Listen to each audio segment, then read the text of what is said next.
What makes Vinland Saga better than Attack on Titan?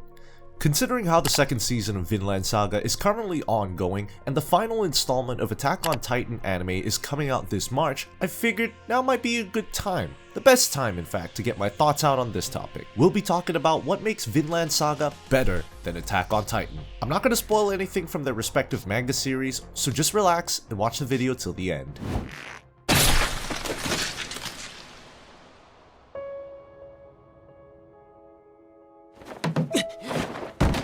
Now, both Attack on Titan and Vinland Saga have a strong focus on the theme of revenge. The respective protagonists change a lot during the courses of their lives. Eren becomes a pure menace to the world, while Thorfinn becomes an empty shell of a human being, or at least that's how he is now in context of Vinland Saga, which is the one currently being animated in the anime.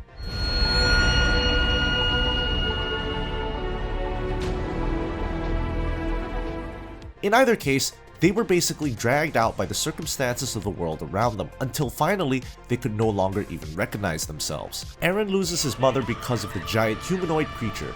Thorfinn loses his father because of the Viking mercenaries. Eren swears on his life that whatever happens, he'll kill every last one of them. Thorfinn also swears on his life that he'll take revenge, but the thing is that makes Vinland Saga different is that there was already an underlying message about what it means to be a true warrior. A true warrior needs no sword, meaning he can end his troubles without violence. His father also told him that he has no enemies, no one has any enemies, there is no one whom he should hurt. お前に敵などいない。誰にも敵などいないんだ。 This idea of what it means to be a true warrior goes on to be the central theme of the story. Throughout the first season, we see Thorfinn getting helplessly dragged around by the hatred and lust for revenge within his heart. The further he allows it to control him, the worse it becomes, until there is nothing left inside of him except revenge. This is why the scene where the man who killed his father, Askeladd, finally dies, it's so heartbreaking. Thorfinn worked under this man, spent years trying to catch up just so he could defeat him in a fair duel. He committed all sorts of atrocities and whatnot, only for him to die because of other people. It was too much. That one instance completely and utterly destroyed Thorfinn, and what we saw since the beginning of the second season is an empty shell of a human being. Turns him into a complete slave. The 24th episode of the first season is indeed amongst the greatest anime episodes of all time, but if you know where the story is going to go from here on out, how all the things that Thorfinn has experienced until now were just the prologue of the story, you're left amazed and speechless. There is so much maturity, nuance, and subtlety to the purpose of Vinland Saga. You wonder, all of this? Just for the protagonist to learn the lesson his father was trying to teach him? Just for him to become a true warrior? And note that I'm not condemning Attack on Titan or anything like that. These two are very different series. I'm just talking about how Vinland Saga absolutely nails the character development of its protagonist. In Eren's case, the time travel shill and the reality of his motivation makes you realize that all this man ever needed was some good therapy. Seriously, the time travel aspect of the Attack on Titan really downplayed Eren's mother's death. ついにたどり着いたぞこの景色に Another thing I'd like to talk about is how these two seriously portray the cruelty of their respective worlds.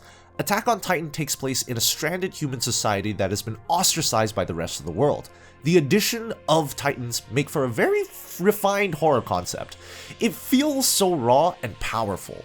You can practically feel the fear radiating from the eyes of the victims. Then there is Vinland Saga. It is a retelling of the Viking explorer named Thorfinn Karlsefni, an Icelandic-born Scandinavian leader who explored North America.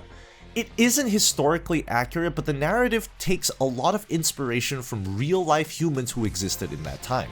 It adds a layer of realism to the already incredible narrative of Vinland Saga and makes you feel as though you're actually taking a peek into the past. This also makes the brutal atrocities that happen in the stories way more dark and sinister because there are no giant titans, it's only people against people, and yet look at how apathetic humans can be towards each other. Even Thorfinn himself took so many lives during the time he was blinded by rage. How can that ever be justified? It can't. he now has to live with all of that regret and shame. Perhaps let's go and move on. All in all, Vinland Saga does two things exceedingly well. It does a brilliant job of showcasing the harsh brutalities of the past, and it does an even better job at portraying the true crux of its message. Just what it means to be a true warrior. It is a coming-of-age story of a true warrior.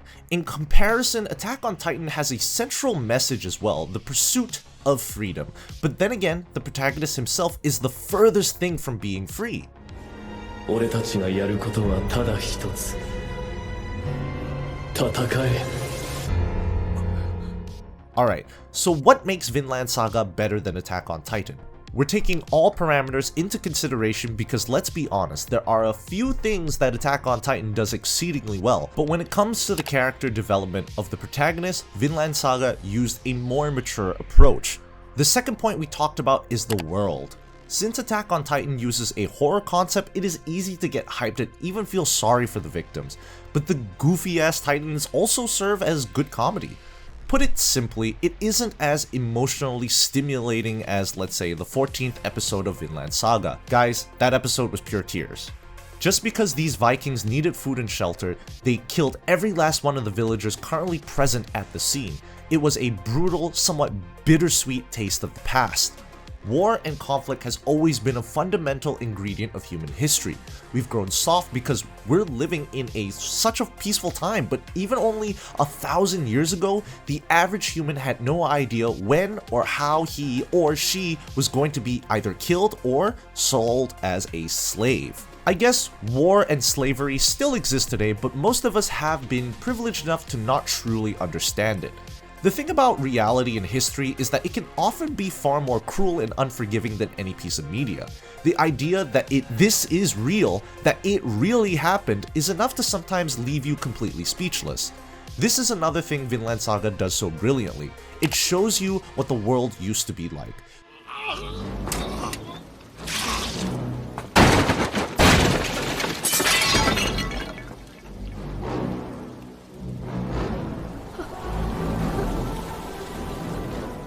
So there you go, guys. These were a few of my thoughts on what makes Vinland Saga better than Attack on Titan. I'm sure you guys are itching to quickly rate the comments section and fill it with your thoughts. Doesn't matter if you agree with me or not, just feel free to be my guest in the comment section down below.